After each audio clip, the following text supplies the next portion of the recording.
Assalamualaikum. Waalaikumsalam.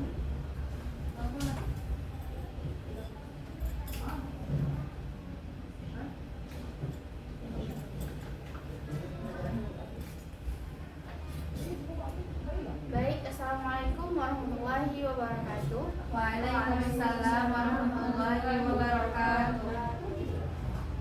Selamat siang Anda semuanya. Siang, Bu. Bagaimana kabarnya hari ini? Alhamdulillah sehat, Bu. Alhamdulillah. Baik, alhamdulillah rabbil alamin. Pada hari ini kita masih bisa bertemu untuk proses belajar mengajar. Baik, sebelum mulai pembelajaran, Ibu minta tolong kepada ketua kelas untuk memimpin doa. Siapa ketua kelasnya? Nopi, Bu. Iya, Bu. Aku kan udah ganti kemarin. Nah, Ya, kepada Ananda Nopi, silakan memimpin doa.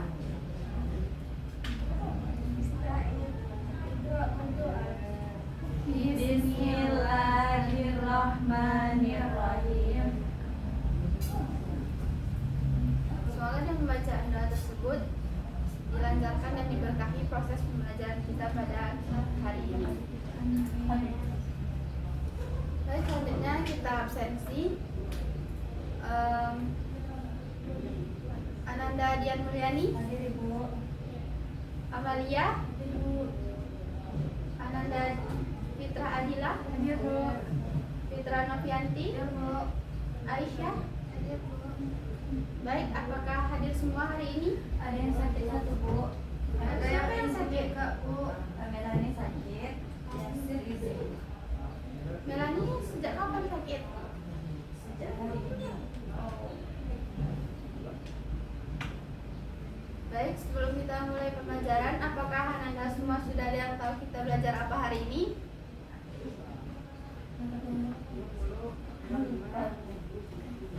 Kita belajar akidah akhlak, materi mengenai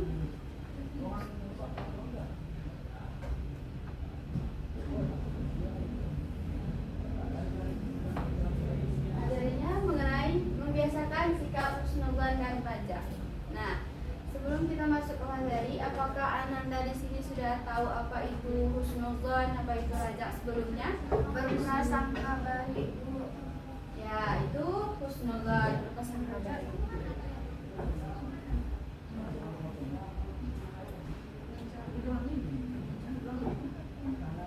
Nah, baik, sebelum kita memulai pembelajaran, Ibu ingin bertanya, apakah Ananda di sini pernah merasa kecewa karena gagal dalam mencapai sesuatu?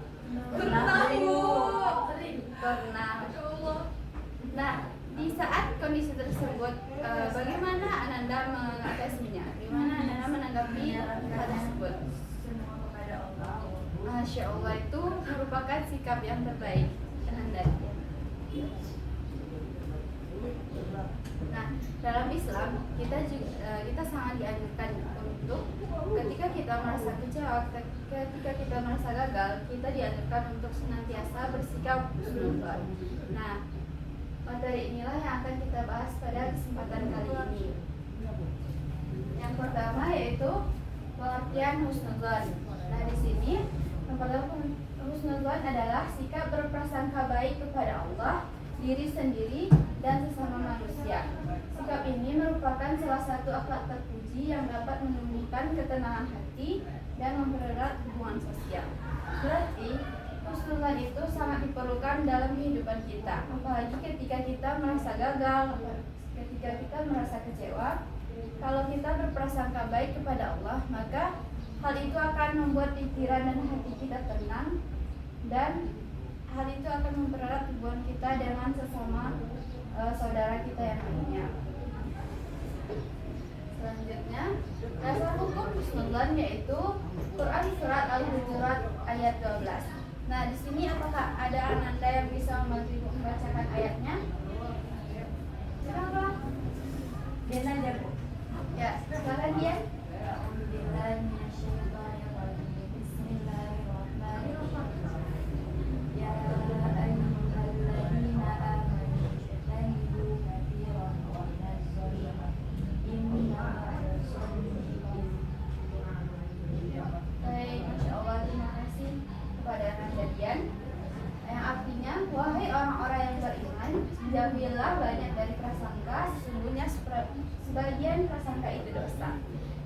Jadi maksud ayat ini adalah mengajarkan agar kita menghindari prasangka buruk karena dapat menimbulkan fitnah, perselisihan, dan permusuhan. Sebaliknya, seorang muslim dianjurkan untuk membiasakan husnuzon kepada sesama manusia. Nah, misalnya pada saat ada teman yang datang terlambat ke kelas, itu bukan berarti kita langsung bisa menuduh dia, misalnya dia kayak dia malas atau apa. Bisa jadi dia terlambat karena ada macet di jalan atau dia antri beli minyaknya lama gitu kan. Jadi kita tidak boleh langsung berprasangka buruk. Ya. Jadi kita dianjurkan untuk membiasakan husnuzon kepada sesama manusia. Nah, yang selanjutnya ada bentuk-bentuk dari husnuzon. Ada 3, yaitu yang pertama husnuzon kepada Allah, yang kedua husnuzon kepada diri sendiri, yang ketiga husnuzon kepada sesama manusia. Yang pertama itu husnuzon kepada Allah. Jadi kita yakin bahwa segala ketentuan Allah yang mengandung hikmah. Jadi apapun yang ditetapkan Allah, berarti itu ada hikmah, ada kebaikan di dalamnya.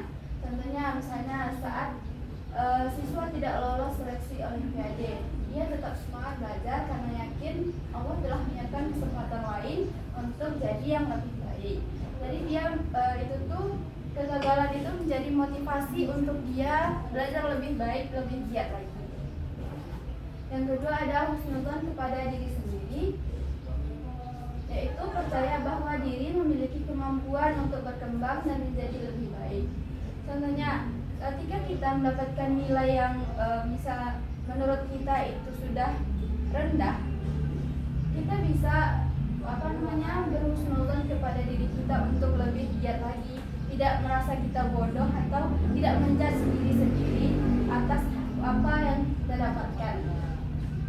Jadi kita tuh berhusnuzon kepada diri sendiri dengan cara belajar lebih baik lagi, belajar lebih rajin lagi, agar pada saat ujian berikutnya nilai kita itu bisa sesuai dengan apa yang kita harapkan, bisa meningkat. Nah, yang ketiga husnuzon kepada sesama manusia, yaitu tidak mudah menuduh atau menilai buruk orang lain tanpa bukti yang jelas. Seperti contoh sebelumnya tadi, ada teman yang terlambat tadi. Selanjutnya ada hikmah dari husnuzon, yaitu yang pertama menenangkan hati. Di saat kita sudah husnuzon atau berprasangka baik dan meletakkan semuanya kepada Allah, maka hati kita akan tenang dan tidak mudah gelisah atau mudah putus asa. Yang kedua menumbuhkan rasa saling percaya.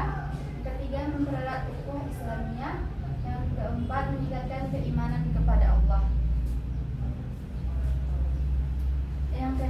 Materi yang kedua yaitu ada rajak. Nah, di sini apa sudah ada yang tahu sebelumnya apa itu rajak? Nah, di sini rajak adalah sikap berharap kepada rahmat, ampunan dan pertolongan Allah Subhanahu wa taala yang disertai dengan usaha dan amal saleh. Jadi rajak itu bukan sekedar harapan, tapi kita menyertai harapan itu dengan usaha dan amal saleh kita.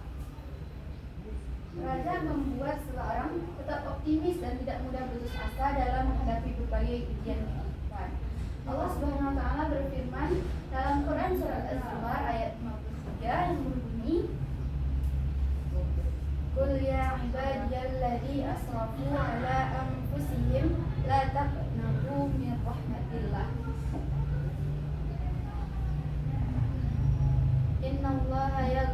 Innallaha yaghfirudz dzunuba jami'a. Innahu huwal ghafurur rahim."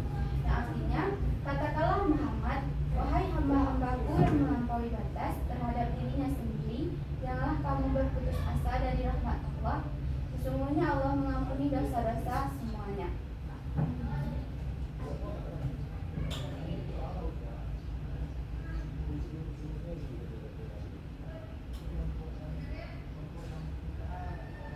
Artinya, seberapa besar pun kesalahan seseorang, jika ia mau bertobat, maka Allah akan tetap mengampuninya. Nah, selanjutnya ada hikmah dari sifat rajak. Yang pertama, menumbuhkan semangat hidup. Yang kedua, menghilangkan rasa putus asa, karena ketika dia mempunyai sifat raja atau harapan kepada Allah, maka dia senantiasa akan tetap optimis atas apa yang sedang diusahakan. Yang ketiga, menambah keimanan kepada Allah. Yang keempat, memotivasi untuk terus berusaha dan berdoa.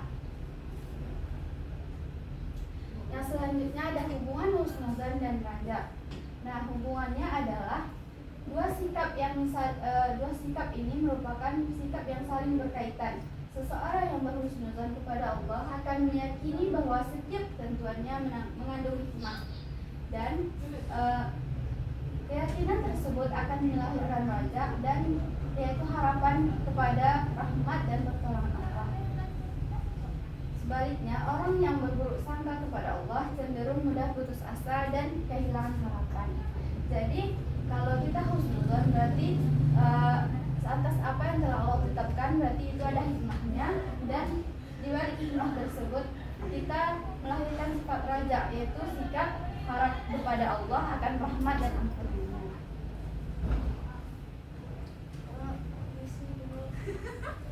Apa? Mau kemana? Baik, silakan.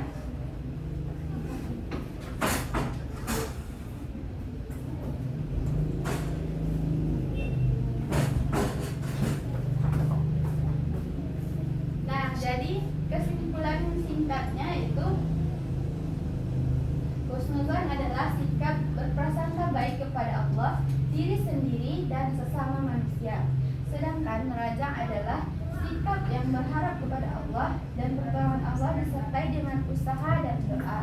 Dengan membiasakan husnuzon dan raja, seorang muslim akan memiliki sikap positif, optimis, dan tidak mudah putus asa, serta selalu yakin bahwa setiap ketentuan Allah mengandung hikmah dan kebaikan. Nah, mungkin sekian materi yang dapat Ibu sampaikan. Kalau ada materi yang kurang dipahami, silahkan ditanyakan kepada Ibu. Berarti, Insya Allah berarti sudah paham semuanya ya. Baik, mungkin sekian materi yang dapat Ibu sampaikan. Untuk tugas minggu depan, silahkan dipelajari lagi materi-materi yang Ibu sampaikan tadi, karena mungkin minggu depan ada kuis sebelum kita melanjutkan pembelajaran selanjutnya. Baik, kita tutup pembelajaran hari ini dengan mengucapkan hamdalah. Alhamdulillahirabbil alamin. Terima kasih atas partisipasi Anda semuanya. Mohon maaf bila ada kesalahan. Ibu tutup dengan Assalamualaikum warahmatullahi wabarakatuh. Waalaikumsalam warahmatullahi wabarakatuh. Apakah masih ada ya kelas lagi? Sebenarnya Nanda? Ada. Ada Bu. Baik, semangat ya. Ya Bu, Ibu. Terima kasih Bu. Iya. Bu, nanti ya.